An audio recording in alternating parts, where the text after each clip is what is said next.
성경 말씀 로마서 15장 17절 18절 말씀을 같이 봉독하도록 하십시다. 그리스도께서 이방인들을 순종케 하기 위하여 나로 말미암아 말과 일이며 표적과 기사의 능력이며 성령의 능력으로 역사하신 것 외에는 내가 감히 말하지 아니하노라. 아멘. 우리 지난 시간에 사도 바울이 하나님의 일을 자랑한 내용을 말씀을 선고를 했습니다. 오늘 여기 18절에 사도 바울이 그리스도께서 이방인들을 순종케 하기 위하여 나로 말미암아 말과 일이며 표적과 기사의 능력이며 성령의 능력으로 역사하신 것 외에는 내가 감히 말하지 아니하노라 라고 고백을 해서 자신이 자랑하는 그 일들이 하나님께서 자신을 통해서 나타내신 그 능력의 역사, 그것이 하나님을 자랑하는 것임을 밝히는데, 그 이유를 하나님의 역사가 무엇을 위한 것인가 하는 것을 18절에서 아울러서 지금 밝히고 있습니다. 하나님께서 사도 바울을 통해서 말과 일, 표적과 기사, 능력, 성령의 능력으로 역사하신 그 이유가 이방인들을 순종케 하기 위하여라고 밝히고 있습니다.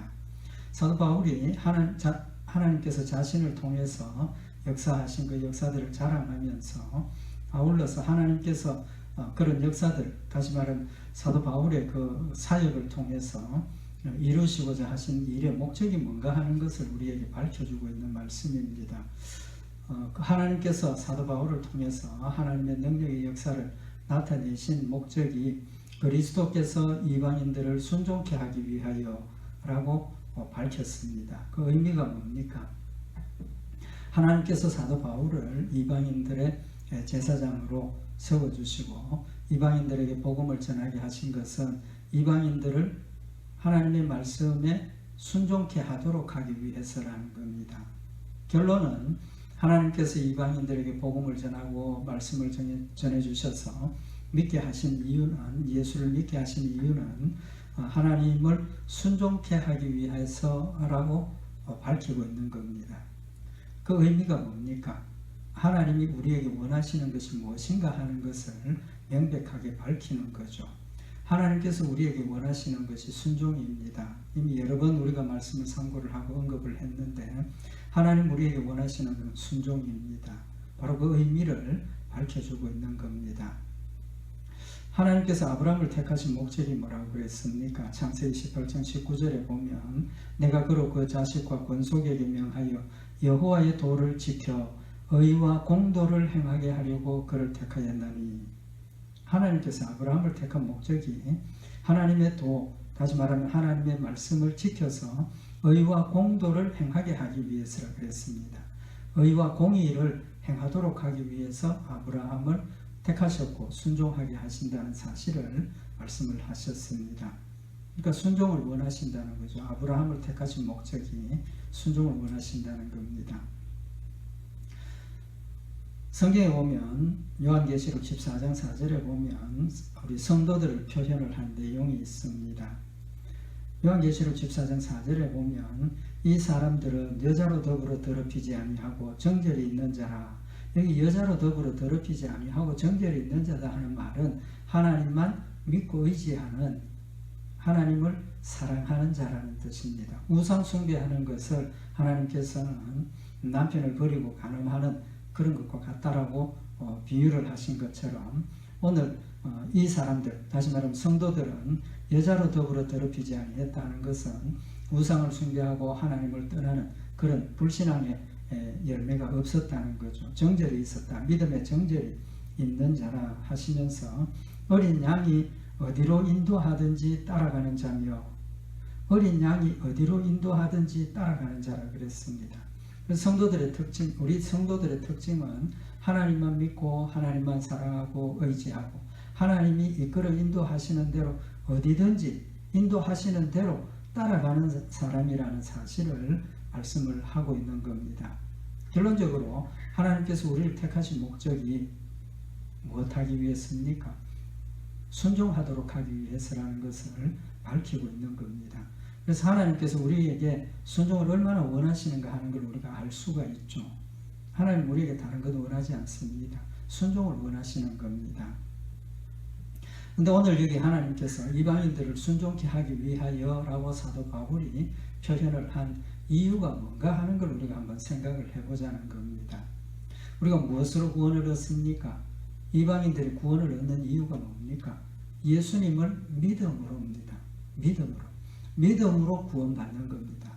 그렇다면 오늘 여기 로마서 15장 18절에 그리스도께서 이방인들이 믿어, 여호와를 믿어 라고 표현을 하는 것이 더 필요하지 않겠습니까? 하나님께서 우리에게 원하시는 믿음이라는 거죠. 우리는 일반적으로 그렇게 표현을 하고 있고, 또 우리가 믿음으로만 구원받는다고 믿음을 계속 강조를 하고 있습니다. 그런데 오늘 여기 이 말씀은 믿음으로가 아니라 이방인들을 순종케 하기 위하여, 이방인들을 믿도록 하기 위해서가 아니라 순종케 하기 위하여라고 표현을 하고 있는 겁니다.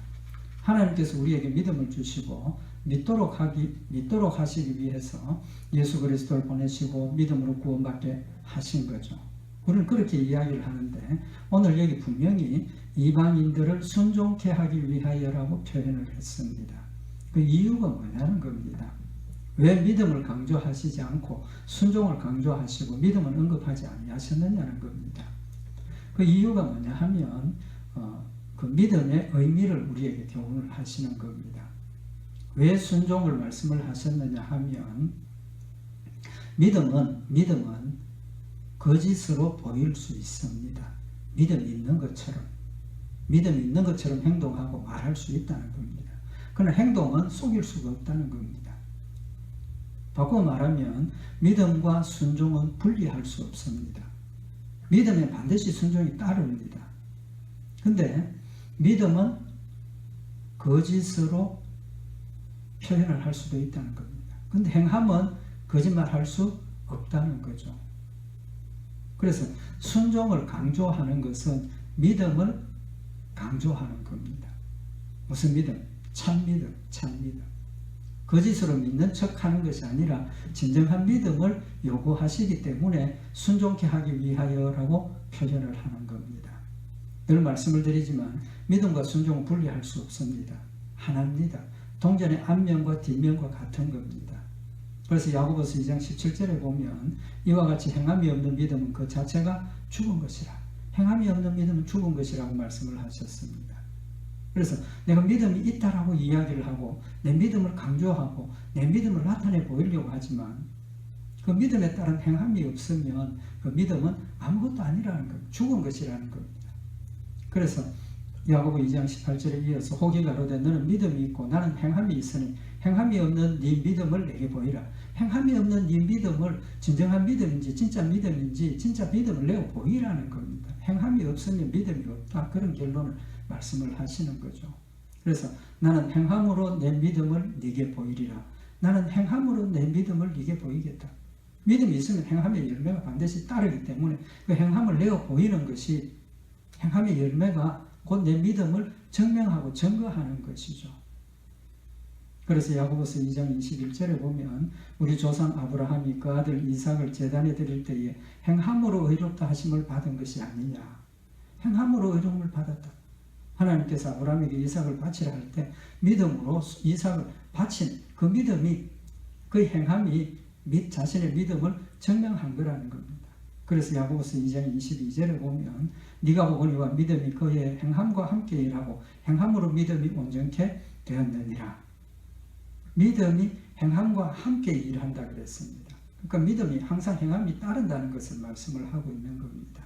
그래서 오늘 이방인들을 순종케 하기 위하여라고 표현을 한 것은 믿음과 행함의 관계에서 행함으로 믿음을 증명하는 그런 의미를 교훈을 하고 있고, 또 하나님이 우리에게 원하시는 것은 믿음만 아니라 믿음에 따른 순종도 원하신다는 사실을 아울러서 우리에게 교훈을 하시는 겁니다.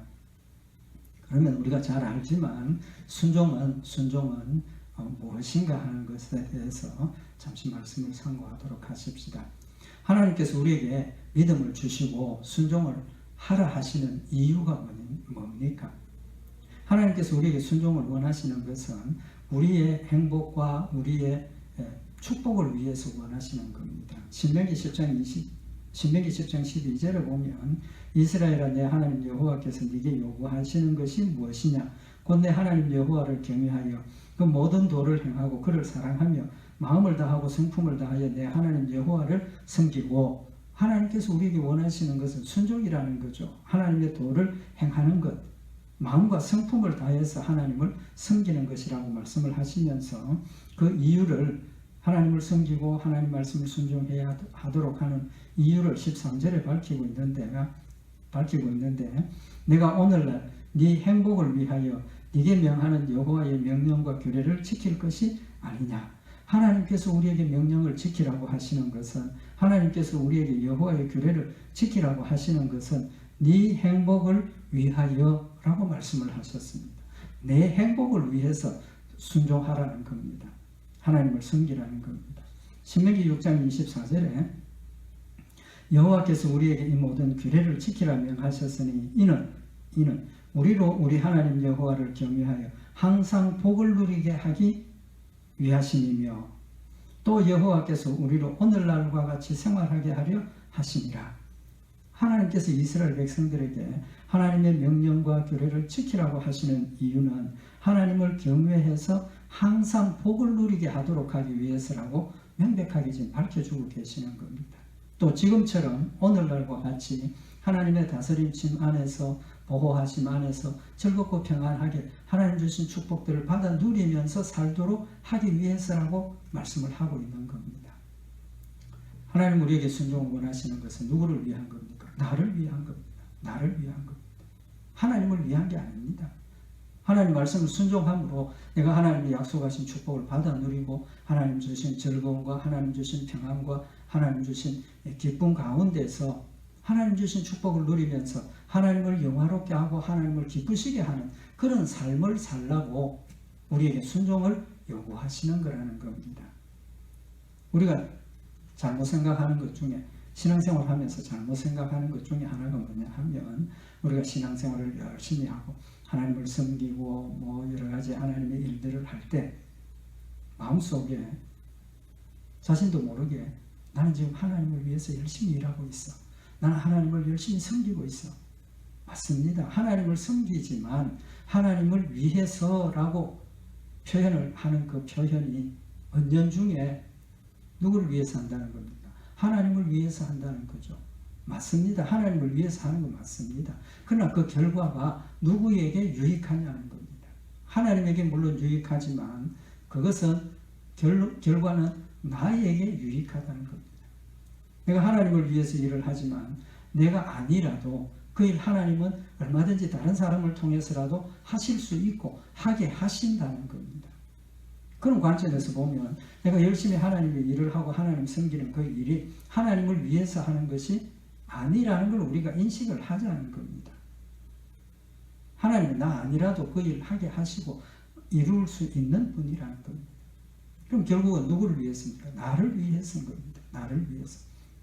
하나님을 섬기게 하시고 하나님을 기쁘시게 하는 기회를 주시는 것은 내가 하나님 약속하신 축복을 받아 누리도록 하기 위한 것임을 우리에게 명백하게 교훈을 하고 있는 겁니다. 우리는 누구를 위해서 신앙생활을 합니까? 하나님을 위해서 합니까? 교회를 위해서 합니까? 아닙니다. 나를 위해서 하는 겁니다. 나를 위해서. 그건 이기적인 것 같고 그 잘못된 것 같지만 그게 사실입니다. 하나님 그걸 우리가 명심하기를 원하시는 겁니다. 우리가 행복하고 우리가 복을 누리도록 하기 위해서 하나님께서 하나님의 명령을 순종하라고 하셨다고 명백하게 지금 밝히고 계시는 겁니다.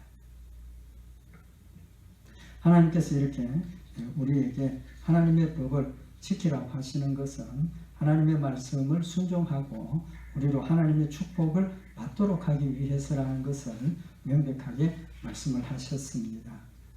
하나님께서 우리가 이 말씀을 주신 그 이유를 성경에 다시 한번 명백하게 밝혀주고 계시는데 왕이 되었을 때 하나님께서 왕에게 해야 할 일을 명령을 하셨습니다. 신명기 17장 18절에 보면 그가 왕위에 오르거든 레위 사람 제사장 앞에 보관한 이 율법서를 등사하여 복사하라는 겁니다. 다시 복사해가지고 자신의 옆에 두고 읽으라는 겁니다. 평생에 자기 옆에 두고 읽어서 그 하나님 여호와 경외하기를 배우며 이 율법의 모든 말과 이 규례를 지켜 행할 것이라. 왕이 되는 사람 특권입니다. 무슨 특권입니까?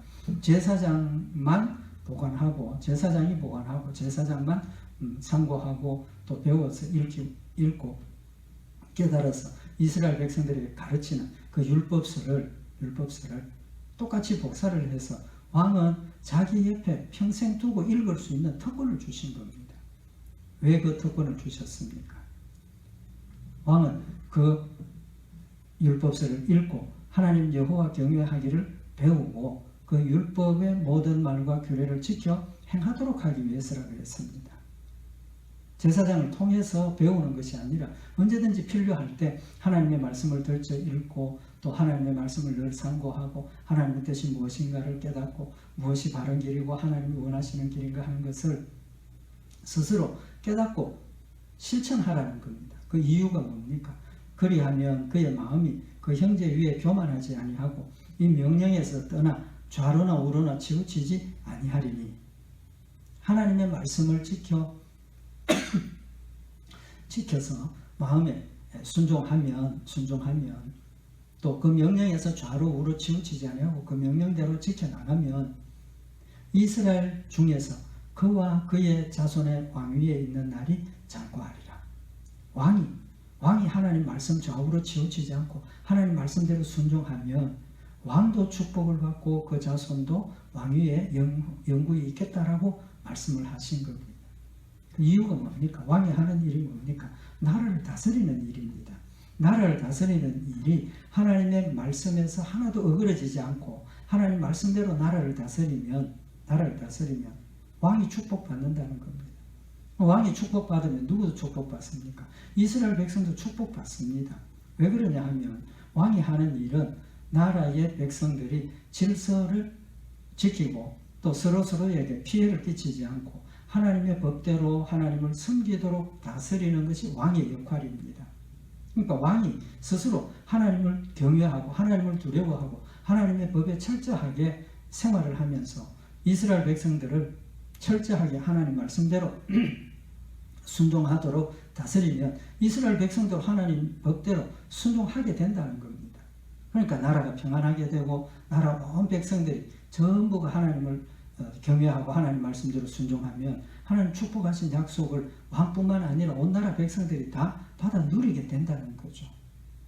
하나님께서 왕에게 하나님의 말씀을 옆에 두고 하나님 경외하기를 배우라고 하신 목적이 나라가 하나님 말씀 가운데서 하나님을 잘 섬겨서 축복받도록 하기 위함이라는 것을 밝히고 계시는 겁니다. 그러니까 하나님께서 우리에게 하나님 말씀을 순종하라고 말씀하시는 이유는 하나님 말씀을 열심히 순종하고 하나님 뜻대로 행함으로 우리가 하나님 주신 축복을 풍성히 받아 누리도록 하시기 위함이라는 사실을 우리에게 교훈을 하시고 계시는 겁니다. 하나님께서 우리에게 순종하라고 하시면서 우리에게만 순종을 맡겨둔 것이 아닙니다. 우리 힘으로 순종할 수 있습니까? 없습니까? 없습니다. 하나님 말씀 순종할 수 없습니다. 근본적으로 우리가 하나님을 믿고 순종할 수 있는 것은, 다시 말하면 우리가 하나님을 믿을 수 있는 것은 내가 하나님을 선택한 것이 아니지 않습니까? 우리는 하나님을 알 수도 없고 우리가 스스로 하나님을 믿을 수도 없습니다. 하나님께서 우리에게 믿음을 주셨기 때문에 우리가 믿는 겁니다. 그런 관점에서 보면 우리가 순종하는 것도 누구 때문입니까? 하나님 때문이라는 겁니다.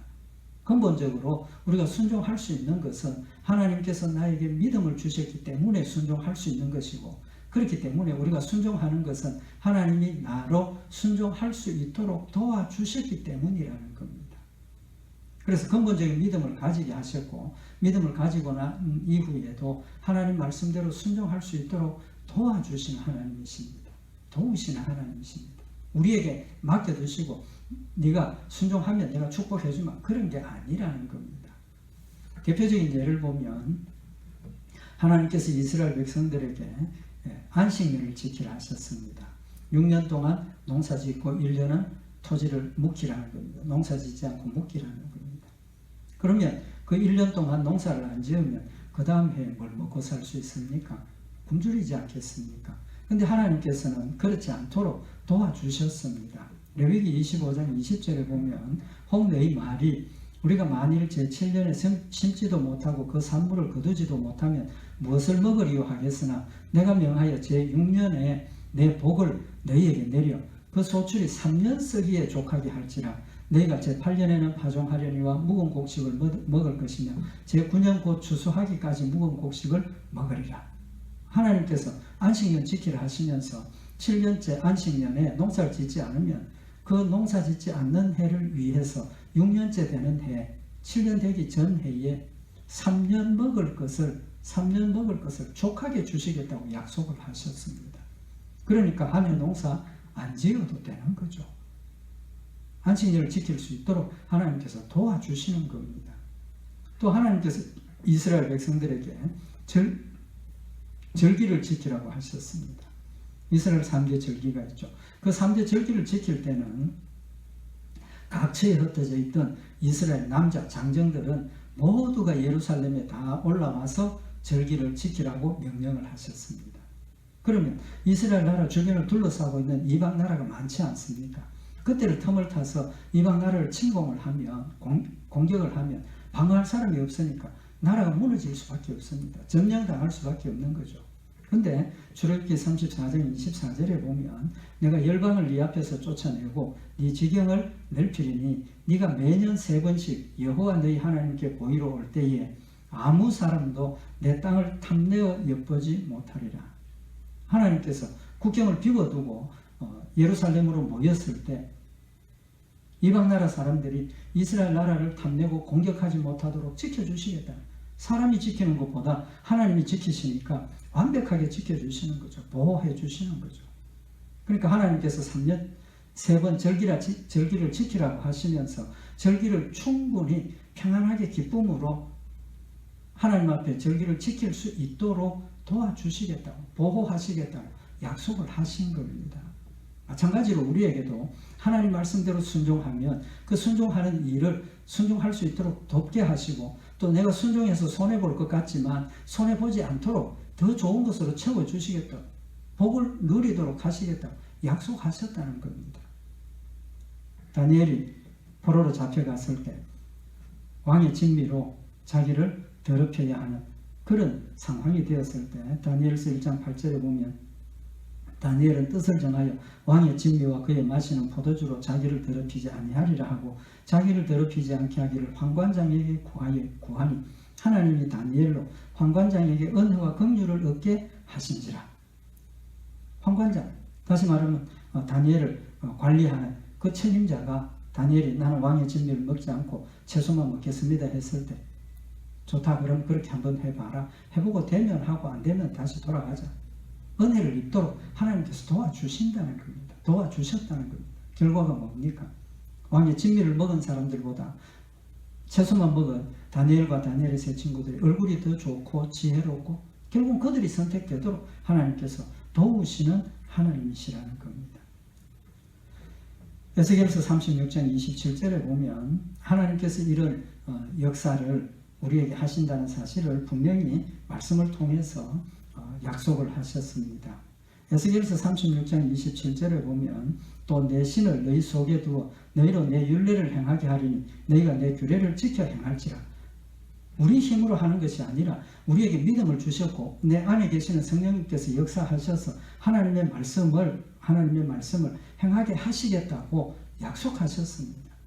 그냥이 아니라 성령님 내 신을 너희 속에 두어 성령님께서 내 마음속에 거하셔서 나와 함께 하시고 나로 지킬 수 있도록 역사하시겠다고 약속하셨습니다. 그 약속의 완성이 신약 성경에 와서 예수님이 땅 인간으로 오시고 십자가에 못 박혀 죽으시고 부활하셔서 하나님께 가실 때 하나님께서 성령님을 우리 성도들의 마음속에 보내어 주셔서 성령님께서 내 마음속에 와 계시고 하나님 예수님 성령님이 나와 함께 계시면서 하나님의 일을 순종하도록 역사하셨다는 겁니다. 그래서 로마서 8장 5절에 보면 육신을 쫓는 자는 육신의 일을 영을 쫓는 자는 영의 일을 생각하나니 육신을 쫓는 자의 마음에는 성령이 없습니다. 영을 쫓는 자는 성령이 내 마음속에 와 계시기 때문에 영을 쫓는 겁니다. 그래서 성령이 내 마음속에 계시는 사람들은 영의 일을 생각한다라고 그랬습니다. 우리 마음속에 늘 생각이 하나님의 일, 영의 일만 생각하게 하시는 겁니다. 그래서 육신의 생각은 사망이요 영의 생각은 생명과 평안이니라. 육신의 생각은 하나님과 원수가 되나니 이는 하나님의 법에 굴복지 아니할 뿐 아니라 할 수도 없음이라 라고 말씀을 하셔서 성령이 내 안에 계시는 자들은 하나님을 기쁘시게 하고 또 생명과 평안의 생각을 하고 하나님 주신 뜻들을 복종하고 순종한다라고 말씀을 하시고 요한복음 14장 16절에 보면 내가 아버지께 구하겠으니 그가 또 다른 보혜사를 너희에게 주사 영원토록 너희와 함께 있게 하시리니. 보혜사 성령님 보내신다고 약속하셨고 보내셨습니다. 그래서 성령님 내 가운데 계셔서 하시는 일이 저는 진리의 영이라 세상은 너희 저를 받지 못하나니 이는 저를 보지도 못하며 알지도 못함이라. 그러나 너희는 저를 아나니 저는 너희와 함께 거하시며 또 너희 속에 계시겠습니다. 내 안에 성령님 와 계시면 우리가 느끼고 깨닫고 알게 하신다는 겁니다. 그래서 보혜사 곧 아버지께서 내 이름으로 보내실 성령 그가 너희에게 모든 것을 가르치시고 내가 너희에게 말한 모든 것을 생각나게 하시리라. 성령님 내 가운데서 하나님의 말씀을 가르치시고 깨닫게 하시고 생각나게 하시고 또 요한복음 16장 7절에 보면 성령님 보내신다 하시면서 8절에 그가 와서 죄에 대하여 의에 대하여 심판에 대하여 세상을 책망하시리라. 책망하신다는 말이 뭡니까?